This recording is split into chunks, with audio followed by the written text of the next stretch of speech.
When I came home from my trip, my luggage was left on the sidewalk with a note. If you want to stay here, the garage is unlocked. Love, your daughter-in-law. Before the taxi even pulled away, I was already on the phone with the bank. Since I was the one paying the mortgage, my story began not with an eviction notice, but with a betrayal so deep it threatened to unravel everything I believed about family, love, and home.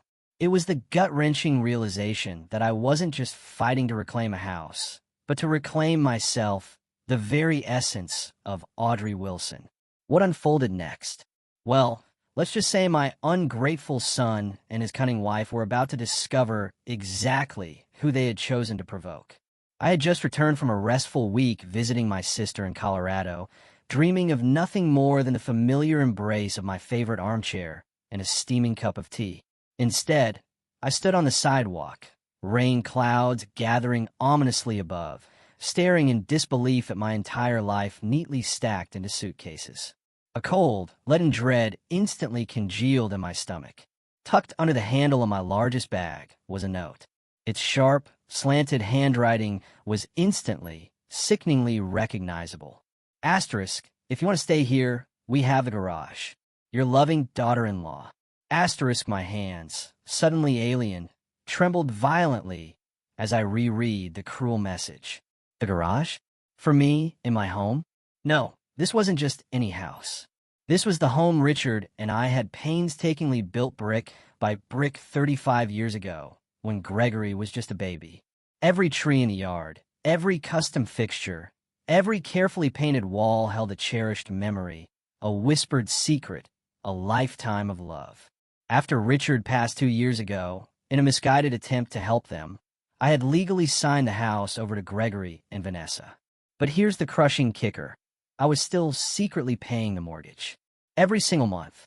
Before the taxi even had a chance to pull away, I fumbled for my phone and dialed the bank, needing to hear the painful confirmation, even though I already knew. Yes, Mrs. Wilson. The customer service representative confirmed, her voice utterly devoid of understanding. Your automatic payment of $1,867 went through last Friday, as scheduled. A heavy drop of rain splattered on my forehead, mirroring the hot tears that finally broke free. There I stood, a 68-year-old woman, watching the sky open up as if giving me permission to break down too. I should have seen this coming. The sideways glances when I mentioned redecorating. The not-so-subtle hints about senior communities. The quiet, insidious relocation of my reading chair to the basement last Christmas. They were small, seemingly insignificant things then, mere irritants. But they weren't small anymore.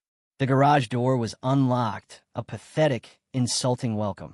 Inside, a threadbare twin mattress lay against one wall, with a tiny nightstand and a single, dim lamp. My once treasured garments now hung haphazardly on a flimsy, portable rack. My books, photos, and precious keepsakes were crudely crammed into cardboard boxes, emblazoned with OM stuff in Vanessa's distinct, dismissive script. I sank onto the mattress, the cold concrete floor seeping into my very bones. Through the small, grimy window, I could see my house, the place where I'd raised my son, buried my husband, and now, apparently, lost my place in the world. My phone buzzed. A text from Gregory. Asterisk, Mom, we need this space. Vanessa has been asking for a home office for months. The garage apartment has everything you need. Don't make this difficult. Asterisk, don't make this difficult. As if I was the problem. The tears came then, hot and silent, burning a furious path down my cheeks. I thought of all those nights I'd stayed up with him during his asthma attacks, the second job I took to pay for his college tuition, the endless weekends I'd watch the grandkids so they could have couple time. Now, I was reduced to a burden, an inconvenience to be tucked away. I didn't respond to Gregory. Instead, I called Martha, my oldest, dearest friend. Audrey, what's wrong? She asked instantly, her radar picking up the raw catch in my voice. They've put me in the garage. I managed to choke out, the words like shards of glass in my throat. Martha didn't ask for explanations. I'll be there in 20 minutes, she simply said, her voice a lifeline. As I sat on that thin mattress, surrounded by the boxed-up remnants of my life, a decision solidified. This house had been my heart for 35 years. My love, my savings, my dreams, everything poured into it. And now they thought they could just push me aside? The garage door rattled as the rain intensified. I looked at my trembling hands and slowly, deliberately curled them into fists. They had no idea who they were dealing with. I wasn't just Gregory's mother or Richard's widow. I was Audrey Wilson, and I was done being invisible. Martha's spare bedroom wasn't much, but after 3 disorienting days in a sterile motel room, a place whose name, Sunset Motel, felt eerily appropriate for this dismal chapter of my life. It was a true haven. "You can stay as long as you need," Martha insisted, pressing a warm mug of coffee into my trembling hands. Jim and I rattle around in this house like 2 peas in a barrel. I appreciated her generosity, but I knew this couldn't be permanent. "I need to figure out what to do about the house," I told her, the words tasting bitter. "You mean your house?" Martha corrected, her eyes narrowing with fierce loyalty. "The one you're still paying for?" She had known Richard, watched Gregory grow up, and unlike my own son, she remembered who I was before I became a shadow. I stared into my coffee, the surface mirroring my troubled reflection. After Richard died, I thought giving Gregory and Vanessa the house would help them. They had just had Emma. Money was tight. Martha finished my sentence, her voice grim. And they took advantage. The memory surfaced like fresh bruises. 6 months after the funeral, Vanessa started rearranging, calling it updating. My suggestions were dismissed with a wave of her hand. My belongings migrated to closets, then to the basement, then to anonymous storage bins. You know what Vanessa said when I objected to her throwing out Richard's fishing gear? I asked, a fresh wave of indignation washing over me. Asterisk, we need to move forward, not live in a museum. Asterisk as if my husband's cherished memory was just clutter. Martha squeezed my hand. What about Gregory? Surely he stood up for you. I laughed, a hollow, desolate sound. Gregory said I was being difficult, that I needed to adapt to the new normal. His new normal apparently meant forgetting his father and sidelining his mother. The control had been so gradual, so insidious, I barely noticed it. First the kitchen, then complaints about my TV habits, my friends, my gardening. Each surrender only emboldened them further. The worst part is I enabled it all. I admitted my voice. Thick with shame. I kept paying the mortgage because I was afraid they'd struggle financially. I wanted to help them, to be useful, to be loved. Martha's words, though gentle, stung with undeniable truth. You've been buying your place in that house, and in your own son's life, one mortgage payment at a time. My phone buzzed. A text from Gregory. Asterisk, Mom. When are you coming to get the rest of your things? We need to convert the garage for Emma's playroom. Asterisk, my hand trembled with fresh rage. That ungrateful little. Martha bit off the word, her jaw tight. Audrey, there's something you should know. I didn't want to tell you because I knew it would hurt, but you deserve the truth. My stomach tightened, a cold knot forming. What is it? Martha's voice dropped, hushed and serious. Last month at book club, Vanessa was there. She had a few glasses of wine. They're putting the house on the market, Audrey. They want to buy that new construction in Oakwood Hills. The rooms seem to tilt around me. They're selling my house. They think it's their house, Martha said softly. And technically, legally it is. But morally, that's another story. 35 years of memories flashed through my mind. Bringing baby Gregory home, countless birthday parties, Richard's meticulously tended garden, his last breaths in our bedroom. And they were going to sell it all to strangers without a second thought. What am I going to do? I whispered, my voice barely audible. Martha's eyes hardened with resolve. First, you're going to stop paying their mortgage. Let's see how quickly their plans change when the bank starts calling. But my credit, I protested weakly. Second, she continued, undeterred, you're going to talk to my nephew, Brian. He's a lawyer who specializes in elder rights. There has to be some legal recourse here. I'm not elderly, I managed, but Martha just arched an eyebrow. You're old enough to be treated with respect, which is not what's happening here. She was right. For 2 years, I'd been shrinking myself, becoming smaller, less demanding to avoid being a burden. And where had it gotten me? Evicted from my own home. As the reality crystallized, a slow, burning anger, almost foreign to me, emerged from the ashes of my despair. "Okay," I said, straightening my shoulders, a new strength flowing through me. "Let's talk to Brian." Martha squeezed my hand as silent cheer. "That's my girl. And Audrey, remember who you are. You're Audrey Wilson, and it's about time everyone remembered that." For the first time, I felt a flicker of hope. Or maybe it was just raw, unadulterated determination. Either way, I wasn't going down without a fight. Brian, Martha's nephew, was not at all what I expected. He looked more like a college professor in his jeans and Henley shirt than a shark, but his eyes were sharp and incisive as he reviewed my mortgage statements. "So, you've been making payments on a house that's no longer in your name?" he said, a deep frown creasing his brow. "And your son and daughter-in-law have been living there rent-free while actively planning to sell it." Put so bluntly, so devoid of emotional context, it sounded utterly absurd. "Yes," I said, embarrassment flushing my cheeks. "And they evicted you to the garage?" I nodded, unable to meet his gaze. "How did I let things get this far?" "You have options," Brian stated, cutting through my self-recrimination. "The financial arrangements could constitute a verbal contract. At minimum, you could sue for recovery of the mortgage payments you've made." Martha, who had been unusually quiet, spoke up then, her wisdom cutting through the legal jargon. "She needs to confront them first. Make them understand what they've done." Brian looked skeptical, but deep down, I knew Martha was right. Before taking legal action against my own son, I needed to give him one last chance.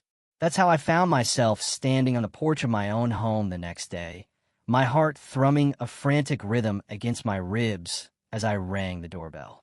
I'd lived in this house since before Gregory was born. Yet, here I was, a visitor needing permission to enter. Vanessa answered, her initial surprise quickly masked by a tight, artificial smile. "Audrey, we weren't expecting you. I need to speak with you and Gregory," I said, my voice steadier than I felt it had any right to be. She hesitated for a moment, then stepped aside. "Of course. Come in." The living room had changed again. My beloved reading lamp was gone, replaced by something stark and modern. The family photos on the mantel were rearranged, several cherished ones of Richard, now conspicuously missing. Gregory emerged from the kitchen, wiping his hands on a dish towel, his expression a mixture of annoyance and discomfort. "Mom, what are you doing here?" "I came to talk about the house," I said, looking him directly in the eye. "Martha told me you're planning to sell it." Their exchanged glance, quick and guilty, confirmed everything. "We were going to tell you," Gregory said, not quite meeting my gaze, already preparing his excuses. "Once everything was finalized." "Finalized?" I echoed, my voice rising slightly. "This was my home for 35 years. Your father and I built this house. We raised you here." Vanessa sighed dramatically, her patience wearing thin. "Audrey, we understand you have sentimental attachments, but we need to do what's best for our family now." "Your family?" I repeated, the insult like a fresh wound. "And what am I?" An uncomfortable, heavy silence stretched between us. "Mom," Gregory finally said, his tone infuriatingly patronizing, "you signed the house over to us. We appreciate everything you've done, but it's our property now. We get to decide what happens to it." I took a deep, fortifying breath. I've been paying the mortgage for the past 2 years. Every month, $1,867 from my account to keep a roof over your heads. Another quick, guilty glance passed between them. "That was your choice," Vanessa said coolly, her voice like ice. "We never asked you to do that." My hands began to tremble, but this time not from fear, but from a burgeoning fury. "I did it to help you because that's what family does. And we're grateful," Gregory said, though his tone suggested anything but. "But that doesn't change the legal situation. The house is ours. So, my 35 years here, my financial support, my role in this family, none of that matters." Gregory shrugged, uncomfortable but utterly unmoved. "Mom, you're making this more dramatic than it needs to be. We can help you find a nice senior apartment." "I don't need a nice senior apartment." I snapped, my voice sharp with indignation. "I need my son to show an ounce of decency and respect." Vanessa stepped forward, her smile tight, a warning in her eyes. Audrey, I think you're getting emotional. Perhaps we should continue this conversation another time. That's when I knew, truly knew, there was no fixing this. The sun I'd raised, the boy I'd loved with every fiber of my being, was gone. In his place stood a stranger who saw me as nothing more than an obligation, a problem to be managed.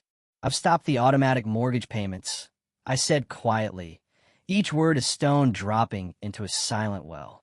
Gregory's expression changed instantly, his eyes flashing with disbelief. You what? If you want to sell my home, you'll need to pay for it yourselves. You can't do that. Vanessa's voice rose, shrill with panic. What about our credit? We have plans. Yes, I said, a dry bitterness in my tone. I hear Oakwood Hills is lovely this time of year. Gregory's face darkened, his composure finally cracking.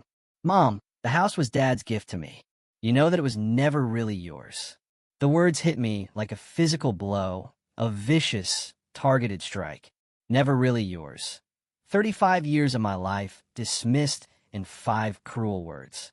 I see, I said, my voice barely audible, the fight leaving me in a rush. Well, then I suppose there's nothing left to discuss. I turned to leave, my legs unsteady, feeling as though I walked through a thick, suffocating fog. As I reached the door, I paused, looking back at the son who no longer saw me, at the man who had erased my existence from the history of our home. Your father would be ashamed of you, Gregory. And for the first time, so am I. I walked out, closing the door softly behind me, the sound of quiet, final period to a painful chapter. The spring air felt cool against my hot cheeks as I made my way down the driveway, away from the home that had never truly been mine. Something had broken inside me today. Yes, but something else, something stronger, something unyielding had been forged in its place. You did what? Martha asked, her coffee mug suspended halfway to her lips, her eyes wide with shock. I stopped the payments. I repeated, still reeling a little from my own audacity. I told them if they want to sell the house, they'll need to pay for it themselves. Martha set her mug down with a definitive thunk, a triumphant smile spreading across her face. Well, it's about time. Brian, who had insisted on joining us after my confrontation, looked less enthusiastic. It's a good first step, but we need to protect you legally. If your name isn't on the title anymore, you could be liable for missed payments without any claim to the property. The adrenaline that had carried me through the confrontation was fading, replaced by creeping doubt. Had I made a terrible mistake? No, Martha said firmly, sensing my hesitation. You finally stood up for yourself. This is not a mistake. Brian tapped his pen against his legal pad, ever the pragmatist. Let's be strategic. I'm going to contact the bank tomorrow. Explain the situation. In the meantime, gather every shred of evidence that shows you've been making these payments. I nodded, a small flicker of hope igniting within me as I thought of Richard's meticulous financial records. At least I had that. What about my things still at the house? I asked, a fresh wave of anxiety. Martha squared her shoulders, a glint in her eye. I'll go with you. If they give us any trouble, I still remember how to swing a softball bat from our community league days. Despite everything, I found myself laughing, a genuine, heartfelt laugh. I don't know what I'd do without you both, I said, my voice catching with emotion. Brian squeezed my hand, his touch reassuring. You're not alone in this, Mrs. Wilson. We'll make sure they don't take advantage of you anymore. The very next morning, the call came from First Federal Bank. My heart pounded a frantic rhythm against my ribs. Mrs. Wilson, this is Trevor Phillips from the mortgage department. We've received a request to discuss the situation with your property on Maple Avenue. I gripped the phone tighter, my knuckles white. Yes, that's correct. I understand you've been making payments on a property that's no longer in your name. Our records show consistent payments from your account for the past 26 months.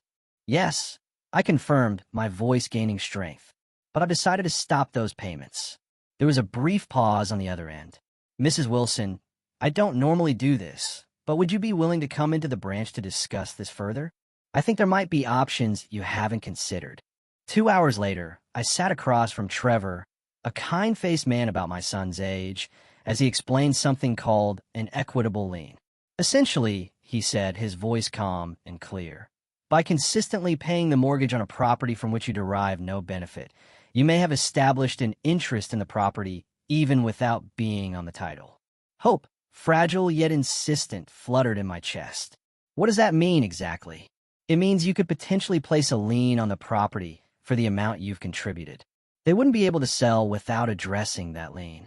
For the first time since finding my suitcases on the sidewalk, I felt a glimmer of control returning, a sense of power long dormant. There's something else, Trevor added, lowering his voice slightly, a conspiratorial note in his tone. Your son called this morning, quite upset about the missed payment. He seemed unaware of how mortgages work. I wasn't surprised. Gregory had always relied on others to handle the messy details. What did you tell him? That missed payments affect credit scores and could eventually lead to foreclosure proceedings. Trevor added he didn't take it well. As if on cue, my phone buzzed with a text from Gregory. Asterisk. Mom, we need to talk about the mortgage ASAP. Asterisk, I showed Trevor the message, a wry smile playing on my lips. What would you like to do, Mrs. Wilson? He asked. It was such a simple question, yet no one had asked me that in years. What did I want? Not just regarding the house, but with my life? I want what's rightfully mine, I said, surprising even myself with the newfound firmness in my voice. Trevor nodded, respect evident in his expression. Then let's make that happen. That afternoon, armed with vital information from Trevor and solid legal advice from Brian, I took another unexpected, liberating step. I applied for a job. The help wanted sign in Rosie's cafe window had caught my eye. You want to wait tables? Martha asked later, her eyebrows raised in amused disbelief. I was a waitress all through college. I reminded her, a ghost of a smile touching my lips. And I need my own income, my own life. I can't just hide out in your spare room forever. Martha considered this, a knowing look in her eyes. Well, Rosie's does have the best pie in town. 2 days later, I had my first shift. My feet ached and my back screamed by the end of it, but the tips in my pocket were mine, earned by my own hands. The simple satisfaction of that was something I hadn't felt in years. When I returned to Martha's, exhausted but oddly invigorated, there were 6 missed calls from Gregory. I listened to the first voicemail. Asterisk, Mom, the bank called about the mortgage. They mentioned something about a lien. What are you doing? Call me back immediately. Asterisk, I deleted it without listening to the others. For once, Gregory would have to wait for my convenience, not the other way around. Martha brought me a glass of wine and sat beside me on the porch swing. How does it feel? She asked softly. I watched the sunset paint the sky in fiery hues, a feeling of peaceful liberation washing over me. It feels like I'm finally waking up, I said. Like I've been sleepwalking since Richard died. And now, Martha finished for me, her voice gentle. Now you're Audrey again. I nodded, raising my glass to the fading light. It's nice to finally meet her. 3 weeks into working at Rosie's, I'd settled into a comfortable rhythm. My tips were modest but steady, and the physical work, though tiring, kept my mind occupied, focused. More importantly, I had a purpose again, somewhere to be, people who relied on me, a life that was entirely my own. Which is why the sight of Gregory, standing awkwardly by the hostess, sent a jolt through me. Mom, he said, his voice softer, more hesitant than I'd heard it in years. Can we talk? Rosa, the cafe owner, caught my eye from behind the counter, a silent offer of support. Take 15 if you need it, Audrey. I nodded a silent thank you and led Gregory to a quiet corner booth. You look different, he said, studying me with an unreadable expression. I smoothed down my apron, a small gesture of defiance. I am different. Gregory shifted uncomfortably in the worn vinyl seat. Mom, about the house, I'm not discussing that here. I interrupted, my voice firm, allowing no room for argument. If that's why you came, you're wasting your time. Please, he said, a note of desperation creeping into his voice. Vanessa and I are in trouble. The bank called about a lien, and our credit score is dropping because of the missed payments. I observed my son, his expensive watch, his carefully styled hair, the subtle scent of cologne that probably cost more than I made in a day. Everything about him screamed entitlement, a life cushioned by other sacrifices. "What do you want from me, Gregory?" He leaned forward, his urgency palpable. "We need you to lift the lien and resume the payments, just until we can sell the house." The sheer, breathtaking audacity of it almost made me laugh. "And what do I get in return?" "We'll make sure you're taken care of," he said, as if offering a great kindness. "There's a really nice senior community in Westbrook." "Stop," I said, raising my hand, cutting him off mid-sentence. "I'm not interested in being taken care of. I've been taking care of myself and you for years." "Mom, be reasonable. You can't keep working here." He gestured dismissively around the bustling cafe. "You're almost 60, 58, I corrected, a small, triumphant smile touching my lips. "And I'm doing just fine." Gregory's face hardened, his mask of contrition slipping, revealing the familiar petulance underneath. "Fine. What do you want? A percentage of the sale?" I studied him, this stranger wearing my son's face. "I want my home back." He blinked, then laughed nervously, a brittle, humorless sound. "That's not possible. We've already made an offer on the house in Oakwood Hills." "Not my problem." Gregory's expression darkened, his voice laced with a thinly veiled threat. "It is your problem if you want a relationship with your granddaughter, with any of us." The threat hung in the air, ugly and explicit. My own son was using my love for Emma, that innocent child, as leverage. "Are you threatening to keep Emma from me?" He had the decency to look slightly ashamed, but pressed on, his resolve hardening. "I'm just saying that families need to support each other. Vanessa and I have a plan for our future, and you're standing in the way. The way I stood in the way when I paid your college tuition, or when I watched Emma every weekend so you and Vanessa could have couple time, or when I signed over the house and kept making payments so you could save for that boat you bought last summer." Gregory flushed a deep red, unable to meet my gaze. "That's not fair." "No." I agreed, my voice quiet but firm. "It's not." My break was almost over. I slid out of the booth and stood, straightening my apron, the gesture a silent declaration of my autonomy. "I need to get back to work." "Mom, please." Gregory's voice cracked slightly, a desperate plea. "We need this. The house in Oakwood Hills is perfect. We can't lose it." For a moment, I saw the little boy who used to climb into my lap with scraped knees, looking to me to make everything better. But that boy was gone, replaced by a man who saw me as nothing more than a means to an end. "I'll think about it," I said finally, a carefully calculated pause. "But I need something in writing from you and Vanessa first. Meet me at Brian Wallace's office tomorrow at 2 p.m. Relief washed over Gregory's face, instantly replacing his desperation. "Thank you, Mom. You won't regret this." As he left, a knot tightened in my stomach. I wondered if I already did. The next day, I arrived at Brian's office early, my stomach a tangled mess of nerves. I'd barely slept, going over the decision I'd reached in the quiet solitude of the middle of the night. Gregory and Vanessa arrived precisely at 2, dressed for a business meeting, their expressions carefully neutral. Vanessa's smile was tight, but held a hint of triumph as they took seats across from Brian's formidable desk. "Thank you for coming," Brian began formally, his tone crisp and professional. "Mrs. Wilson has considered your request regarding the property on Maple Avenue."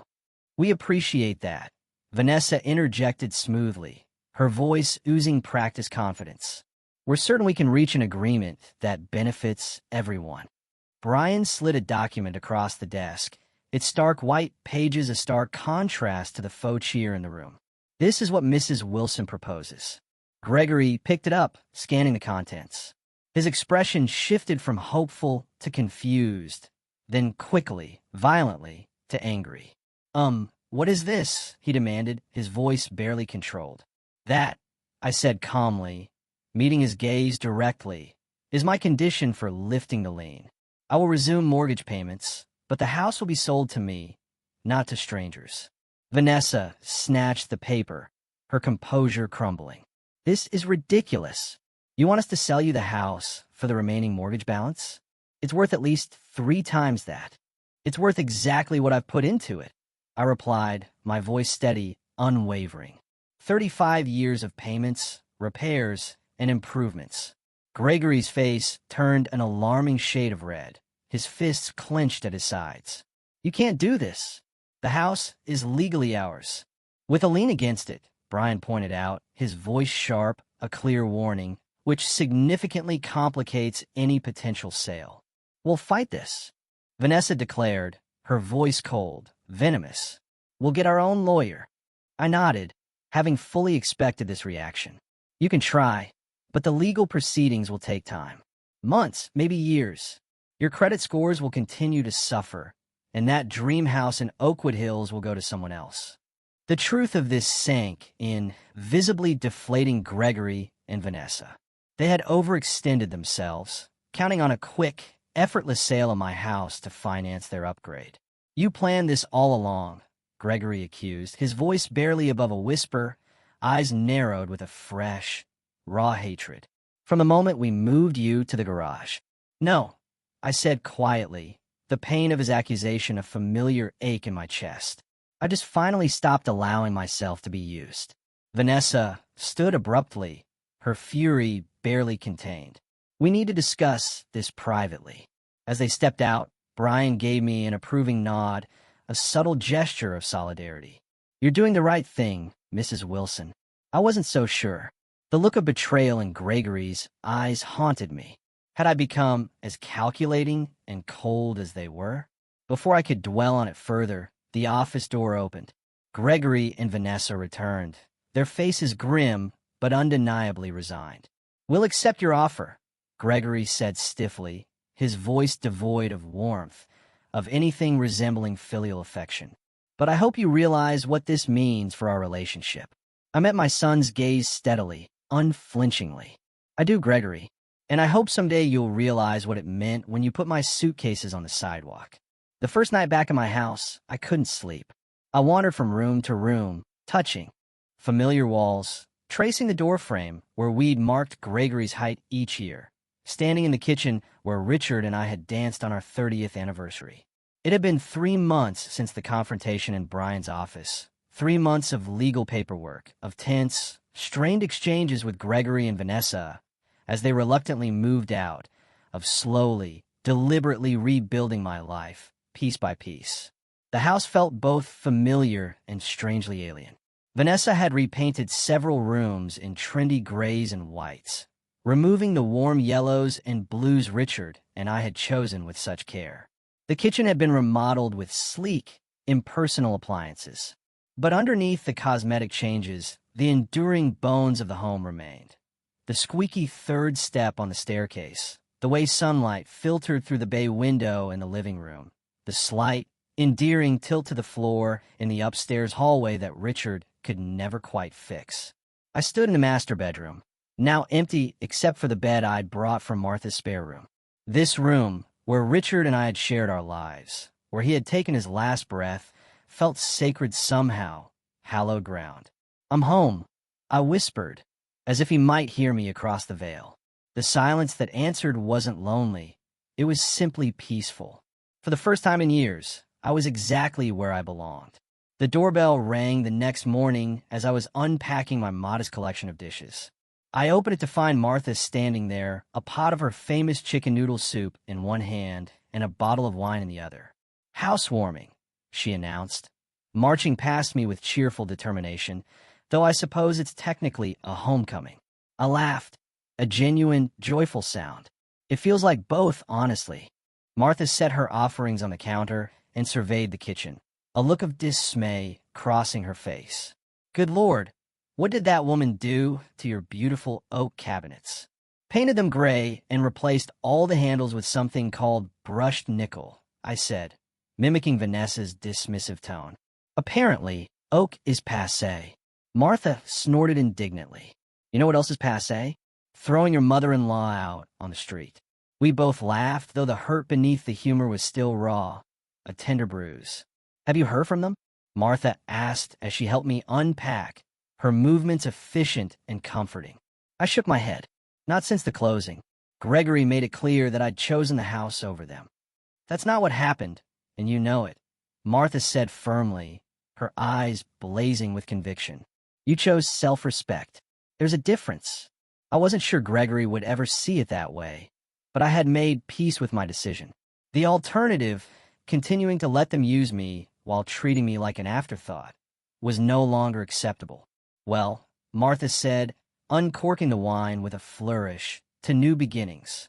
We clinked glasses, and I felt a surge of profound gratitude for this woman who had stood by me when my own family hadn't. The following weeks brought a steady, comforting rhythm to my days. Mornings at Rosie's Cafe, afternoons spent slowly restoring the house to something that felt like mine again. I didn't have the money to replace all of Vanessa's modern updates, but I could add touches that brought back the warmth, the soul. Colorful throw pillows appeared on the sofa. Family photos, carefully selected, returned to the mantel. Richard's fishing gear, once discarded, now hung proudly in the den, a testament to enduring love and memory.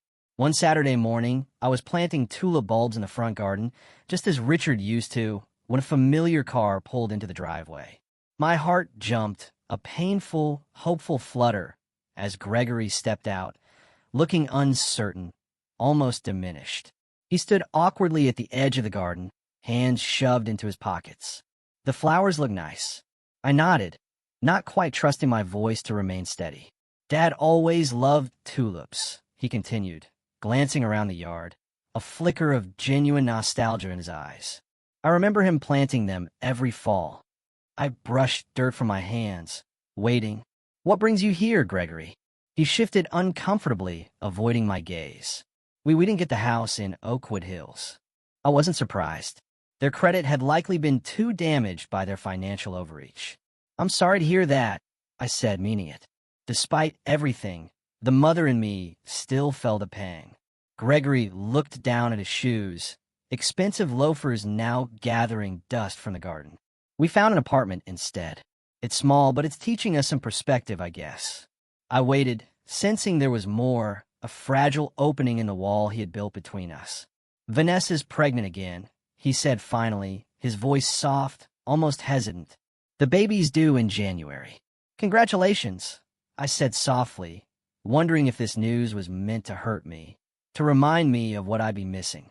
Gregory met my eyes for the first time, a glimmer of vulnerability in his own. Emma asks about you. She doesn't understand why we don't visit Grandma anymore. A pain, sharp and sweet, lanced through my heart. I miss my granddaughter fiercely, a constant ache. She's welcome here any time, I said, my voice gentle. So are you. Gregory nodded, then hesitated, a deeper thought struggling to surface. Mom, I've been thinking about everything. About what happened. I held my breath, not daring to hope for real understanding, for a genuine apology. I'm not saying we handled things well. He continued, choosing his words carefully, still clinging to his self-preservation. But you chose a house over your family. I don't know if I can forgive that. My momentary hope deflated, a quiet sigh. He still didn't see it, didn't understand the true nature of my fight. I didn't choose a house, Gregory, I said quietly, my gaze unwavering. I chose not to be erased. There's a difference. He frowned, clearly not agreeing, still trapped in his own perspective. Anyway, I thought you should know about the baby, and maybe Emma could visit sometimes if that's okay. It wasn't an apology, not even close, but it was a small opening, a tiny, fragile crack in the wall between us. I'd like that, I said, a cautious hope blossoming in my chest. After Gregory left, I sat on the porch swing, processing the encounter. The relationship with my son was damaged, perhaps irreparably. He still couldn't see how deeply he had hurt me, how fundamentally he had betrayed my trust. But he had come today, had reached out, however inadequately. It was a start, not an ending. That evening, Martha and her husband Jim came over, along with Rosa from the cafe and Brian and his wife. We sat in my backyard, the same yard where I'd hosted Gregory's high school graduation party, where Richard and I had celebrated countless anniversaries, where life had unfolded in all its messy, glorious complexity. As twilight settled around us, the conversation flowing easily among these people who had become my chosen family, I felt a profound sense of peace wash over me. A toast, Martha declared, raising her glass, her eyes sparkling. To Audrey Wilson, who reminds us all that it's never too late to reclaim your life. Everyone clinked glasses, smiling warmly at me, a circle of love and support.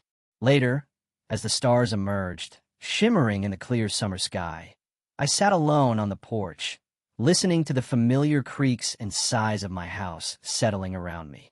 I thought of Richard, of the life we'd built, of the son we'd raised who had somehow lost his way. And I thought of the woman I'd become in these past months, stronger, more determined, unwilling to be diminished for anyone's convenience. The house around me wasn't just walls and a roof. It was a testament to survival, to resilience, to the quiet, unstoppable power of a woman who had finally learned to put herself first. I was home, not just in this house, but in my own life. And for the first time in years, that life stretched before me, full of possibilities that were entirely mine.